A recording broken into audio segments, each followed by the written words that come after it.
can learn in our own way. We can learn in our own pace, so that we are comfortable to achieve more knowledge, to gain more knowledge about our lessons that are being discussed in the class. So the researchers use this because it's closely related to the study. Learning is no longer restricted to the pace of an entire classroom of students. Okay, Interactive, Selena, yes po. sige. Yung isa sa inyo mag-take note ha. Take note yung mga sasabihin ko ha. So, balikan niyo yung first, ilang paragraph yung inyong background of this study? How many paragraphs? 5 po, sir. O, 5. So, pakibalik doon sa una. Where is your legal basis? Yung batas na, kumbaga, susuport sa study nyo. That should be written in paragraph number 2. Yes. Pakisulat, ano? Legal basis. And Yes po. Perhaps yung IATF rule, pwede nyo i-include yun. Regarding the stop of the face-to-face class, marami tayong pwedeng i-apply na batas dyan sa study nyo. Marami ring DepEd order na may kinalaman sa pagkakandak ng face-to-face, ng distance learning, modular distance learning, MDL. So, yun. Third, paki-next. Legal basis nyo, ayusin nyo. Hindi dapat ganyan yung laman ng paragraph number 2. Paragraph number 3, you should learn to connect the legal basis to your present study. Okay po ba? Yung connection, establish nyo yung connection ng legal basis to your study.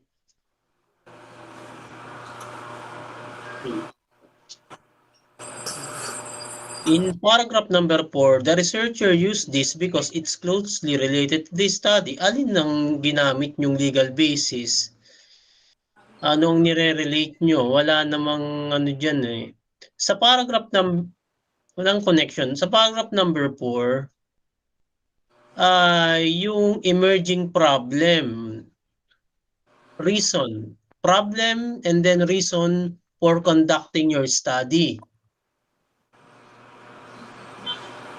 Yung iba po, paki-take note po yung mga sinasabi ko, yung mga dalawang kagrupo nyo, paki-take note rin po. At marami-rami yan. Next, paragraph number 5. So, what will be the outcome of your study? Anong kalalabasan ngayon? Ano yung possible output? Yung maitutulong ng study nyo, yun. Wag nyong masyadong pabain na may mga binanggit na kayo diyang mga study. Ilagay niyo yun sa review of related literature, wag dyan sa background. Okay po. Noted po, sir. Okay, next part. Mabilis tayo. So, in the statement of the problem, I will be giving the floor to Miss Rinalyn Ontoy. So this research aims to know the effect of digital learning equipment among grade 12 students in Roca National High School through year 2021 to 2022. Specifically, it aims to answer the following questions. Number 1, what are the effects of digital learning on the student's academic performance? Number 2, what are the advantages and disadvantages of digital learning? 3, how does digital learning affect the academic performance of students? And the last, what are the interventions needed to reduce negative impact of digital learning? Sige lang. Tuloy niyo muna. Presentation and analysis and interpretation of data. We will see here the table, the result of data shown above is that the most students strongly agree in digital learning help us become a researcher. In a group, they teach as students digital learning may my educational life convenient. The data present that there are few students who think both disagree, and strongly disagree. In disagree, the student participant shows use of digital learning equipment makes they confident as something they disagree about it. In strongly disagree, from watching videos and looking at slide presentation are effective for students to learn. It's the one of these shows that they strongly disagree about. The disagree and strongly disagree almost have the same total amount, which means that the students are having contented and convenient time studying using the digital learning equipment or technology.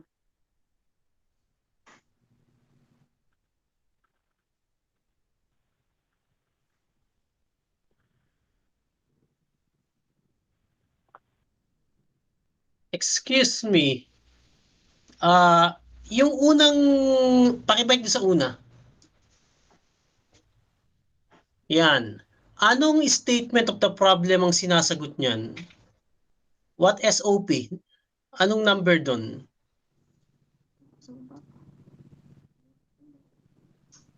Alin ang sinasagot niyan dyan? SOP number ano? Number 1 po. Number 1. Sige, yung number 2, may nakalagay na 2 to 3 hours. 2 to 3 hours, 4 to 6 hours. Ano namang SOP ang sinasagot niyan?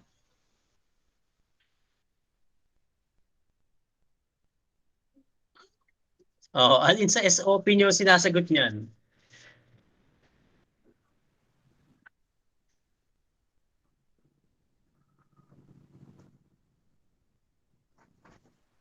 Meron, wala?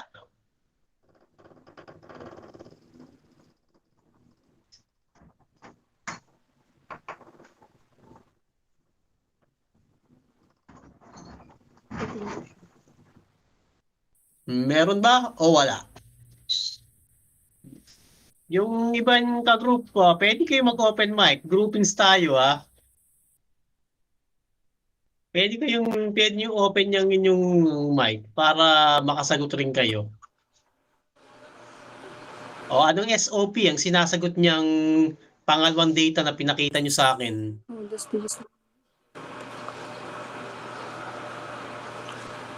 To be honest, sir, wala. Diba? Kuha kayo ng kuha ng data, wala naman sa statement of the problem nyo. Tungkol saan ngayon yung pinasend nyo yan? Tungkol saan? Tungkol saan yung pangalawang data? It's about po sa ano. Saan? Like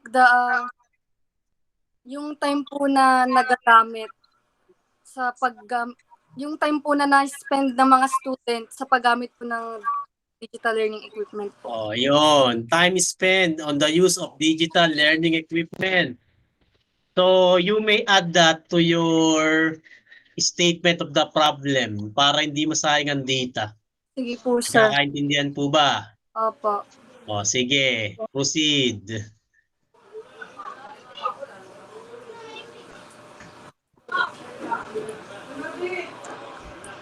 Proceed. Limit use in digital technology. The data shown the gap is the limit used in digital technology by grade 12 students. Most students spend 2 to 3 hours, which has 43.8%. 34.4% of the students spend 4 to 6 hours, and spend 7 to 12 hours is 29.9% of students.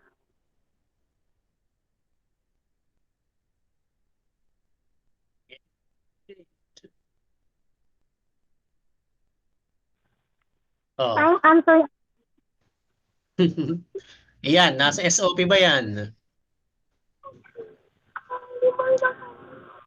Wala po, sir. Wala din. Idagdag nyo rin yan. Yes po, i-add na lang po. Ayun talaga. Kalap kayo ng kalap ng data. Wala naman sa SOP nyo. So, may question po ako, sir. Kapag wala pong kapag kunyari po sa statement of the problem po namin, may isa or dalawa po din na hindi namin nagawa ng data, gagawan po ba namin yun ng panibago? Again? Kapag po Yung statement of the problem po, if meron pong isa or dalawa na hindi namin nagawan ng data, it means po ba nagagawan po namin ng panibagong data yon? Yes, absolutely correct. Yang sa anong yan, yang hindi nyo nagawa, yung pinirepresent nyo, ano nga dyan? Gagawan po namin ng panibagong statement of the problem. Yan. Isa yan tapos yung pang isa, yung time use. Yan. What is the profile of the respondents in terms of 1.1 daily use of digital learning equipment? What is the profile of the respondents in terms of 1.1 daily use of digital learning equipment? Okay, then 1.2, yung pangalawa, yung isa. Limit in digital technology. Yan, limit in, ayun, then pangatlo yan, use of digital equipment in answering school activities. Baka gumagamit nga ng digital equipment, ML naman ang ginagawa, iba naman ang inaasikaso. Di ba? Yes. They may spend 2 to 3 hours or 4 to 9 hours or maybe 24 hours, but not all the time. They're using it for the school activities. Di ba? So, yun. Specific. Ano? Ayan. Wala. Okay. Sige. Ano to? I-ranking. Anong SOP naman ang sinasagot niyan? Number 4 po, sir. Number 4. Patingin nga number 4.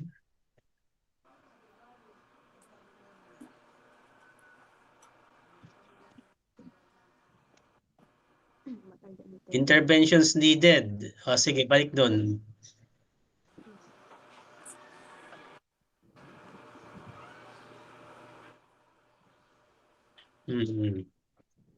Interventions needed.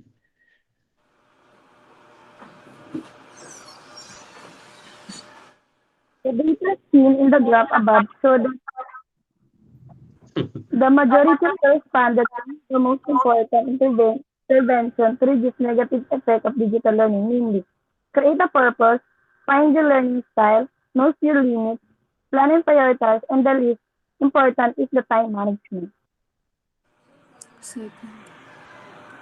Same din po yan, sir. To reduce the negative effect of digital learning po. SOP number? Number 4 din po yan, sir. 4 din? Po. Ano pa? Sige, ano pang ano? Meron pa? May data pa kayong pe-present? Pakibike muna sa data. Yan. So, yung lecture about the data presentation, may andyan, I think that is module 6 or module 7 doon sa binigay ko.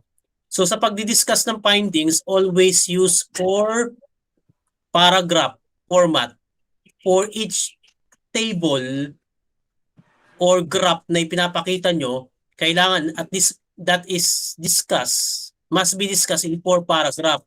Ano yung format ng 4? Paano ginagawa yung 4 paragraph na yun? So, una ay discuss the table. Maybe you can discuss what is the rank, the highest, kaya the lowest. Di ba? Pero kaya top 3. Depende ba dun sa most important, ano yung top 3 napili. So, pwedeng ganun. And then afterwards, second paragraph naman, so yung first paragraph, makikita nyo yung dinidiscuss, yung sa table. Kumbaga, inilipat lang sa paragraph. In-explain lang pa paragraphs. That is first paragraph. Second paragraph is the meaning. You give meaning. Kung halimbawa, mataas ang sinagot ng sa bawa, pinakamataas dyan, ay ano ba yung 1 dyan?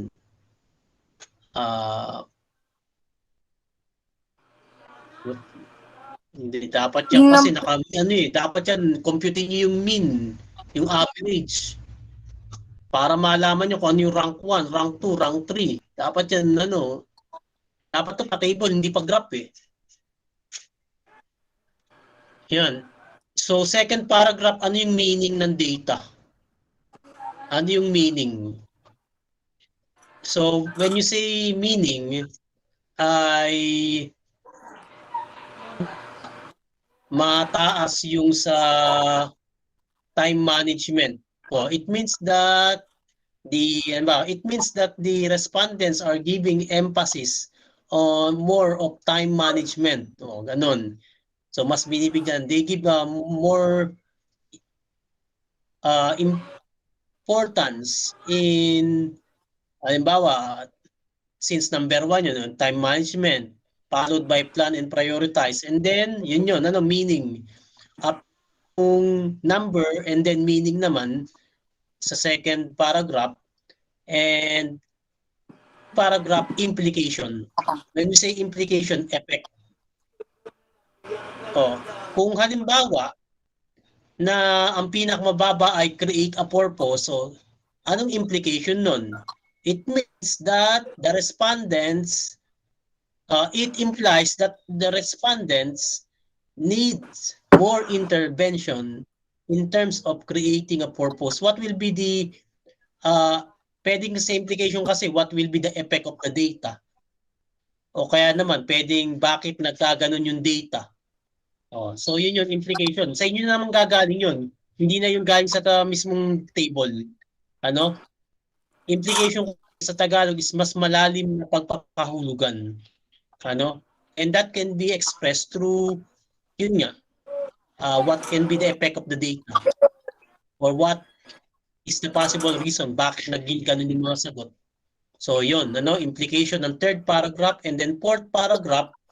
The fourth paragraph is the legal, no. The fourth paragraph is the parallel study o kaya contradicting study. So hanap kayo ngayon sa RRL nyo or magdagdag kayo ng RRL kung saan maire-relate, mayroong kaparehas na findings almost similar dun sa findings ng research nyo. O kaya naman, pwede rin contradicting sa findings ng research nyo. Magdadagdag kayo dyan, ano? So, ulit, first paragraph, discussion of the table. Second paragraph, meaning of the table. Third paragraph is the implication, the table. Mismo. And fourth paragraph is parallel study or contradicting study. Okay po, malinaw po ba? Yes. Wait. Question po. May question po ba kayo? Wala po. Sige, walang question. Ibig sabihin, naintindihan niyo sinabi ko. Okay? Naintindihan niyo, hindi. Ulitin ko, hindi. Sumagot kayo. Naintindihan po. Sige, proceed na. Proceed na kayo. Next. Go to your conclusion. Wait lang Yeah. po, sir. Ano po ulit yung yung third Alin? ano po? Diba implication. Implication. Implication. It can be the effect of the data o kaya naman reason bakit nagkaganon yung data o bakit nagkaganon yung sagot ng respondents. Okay po? Okay na po. Sige. Summary Sige, of findings, proceed. conclusion, recommendations. Summary of findings based on the study, the following findings were drawn. Number 1, the effect of digital learning equipment to adapt to the academic performance of the student of grade 12 SRNH is that it will help them to become a researcher. Number 2, based on the result of the survey, the advantages of using digital learning is more than the amount of the disadvantages due to the fact that the students agreed more about how it is in the favor of the advantage or using it it is an advantage for the students to learn truly, especially in this time of pandemic. Number three, those students of grade 12, grade 12 for how does the digital learning equipment affect students is that the time spending answering activities 2 to 3 hours is the most answered and 2 to 3 hours is the most convenient time for them to spend in the studying because digital learning equipment is a huge Help. help for them to have an easier way of answering their modules. Number four, the strategy of grade 12 students needed to reduce negative effect of digital learning is the most of students suggest to create a purpose.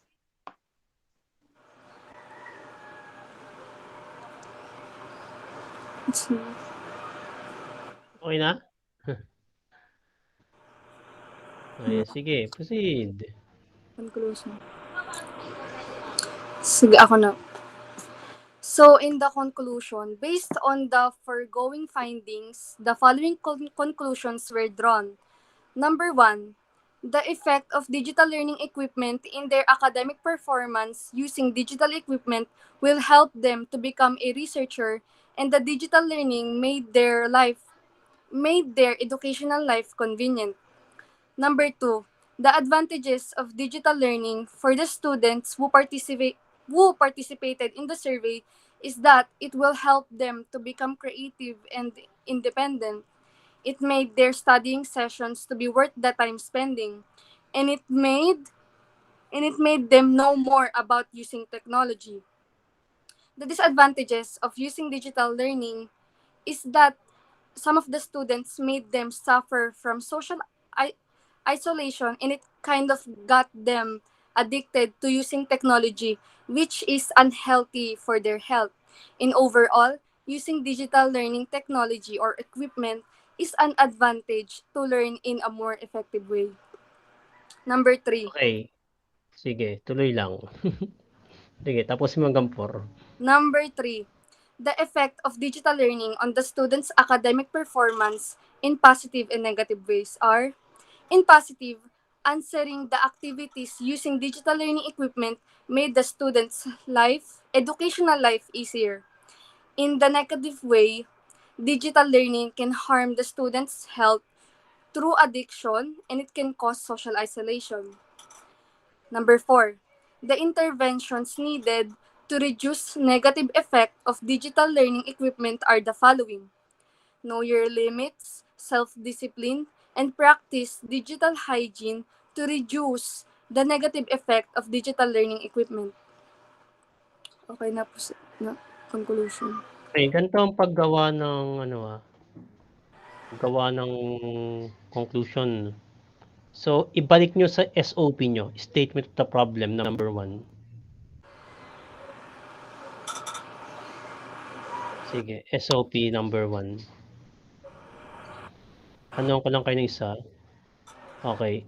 So, what are the effects of digital learning on students' academic performance? So, sige, ibalik mo. So, your SOP number 1 is talking about the effects of digital learning. Oh, sige. Yes.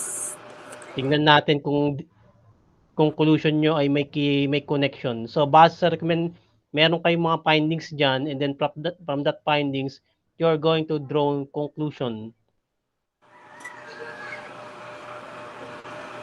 Oh, effect of digital learning equipment. Bakit napunta sa equipment? What are the effects of digital learning lang? Iba yung equipment sa digital learning. Tandaan nyo. Iba po yung ano, sir? Iba ang digital learning. Digital learning is a process of acquiring knowledge. While digital learning equipment is Is the the one. instrument Yes. That used we're using po. in... Oo, di ba? Magkaiba yon. So, yung SOP number 1 nyo ay tumutukoy sa digital learning. So, ano ang napatunayan nyo based on your findings about digital learning? And that will be conclusion number 1. Nakuha? Yes po. So, Oh, the effect of use. ganon.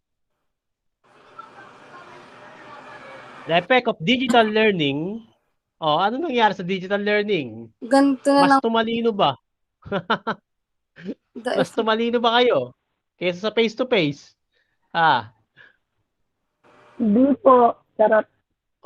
based sa findings niyo, huwag kayong mag-conclude ng ano, based sa findings 'yan. Oh, Sa kumbaga number isama number 1 'yon. sa number one Oh, po, sir, yung effect po ng paggamit namin ng ng digital learning equipment.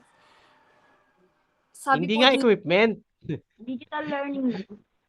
Kulit ah, nito, Effect of digital SOP learning. number balik mo sa SOP number 1 niyo. Sige, i-bike mo. Paki-bike sa SOP 1. Hindi equipment ng tinatanong niyo sa SOP 1, digital learning. You're talking about the process. What are the effects of digital learning?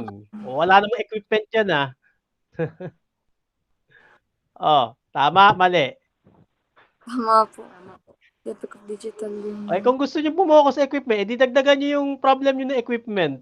Ano ba yung data ang lumabas niyo? Tungkol saan yung ginather yung data? Patayin uli yung table. Oh, yung unang graph. Strong Opo. digital. Tingnan mo, about digital learning naman 'tong ginawa niyong data. Ba't kayo ngayon nagkaroon ng equipment?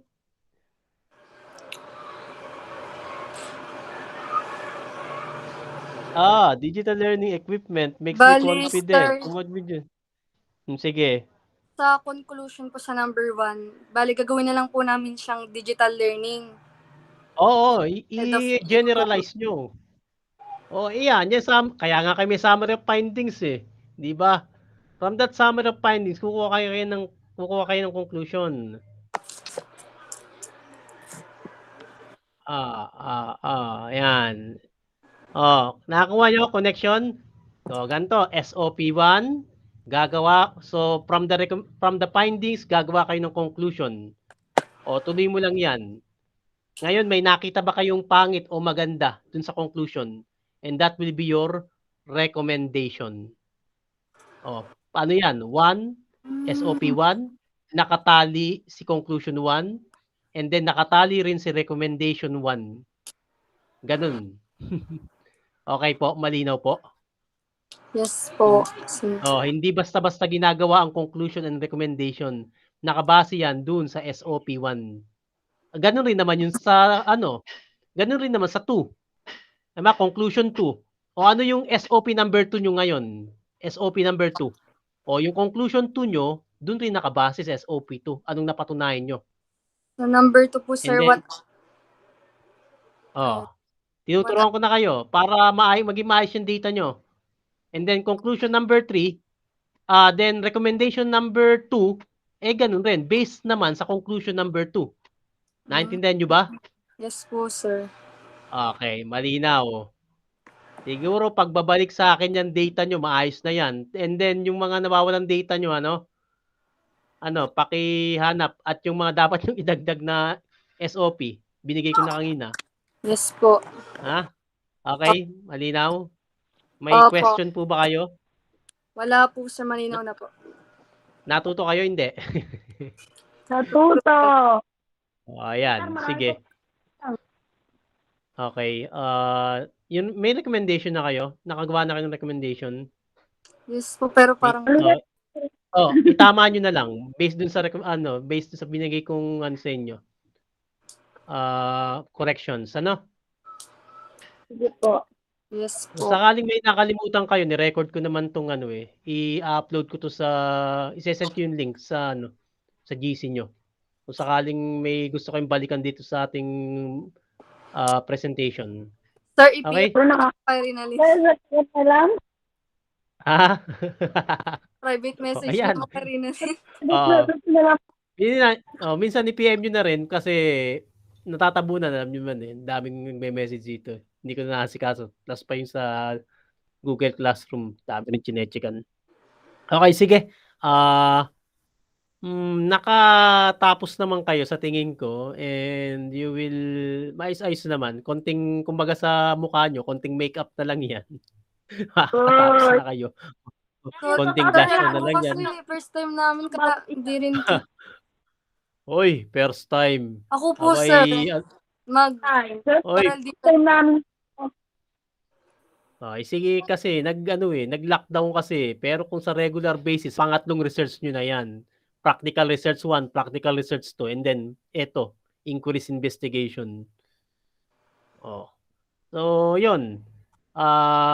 Konti na lang yan, then pagka Ipasa. nalagay niyo na yung mga na-incorporate niyo na yung mga sinabi ko, yung mga suggestions ko, i-send niyo na sa akin yung yung pinaka Office full word po. paper para sa Word para ma-check ko kung may dapat pang i-improve Yes. for your final paper. Okay, sige, pwede na kayo mag-out. Thank you very much and Thank you po. paki-chat na yung next group at 1:46 na. Sige, go. Thank you po, Thank you. sir. po.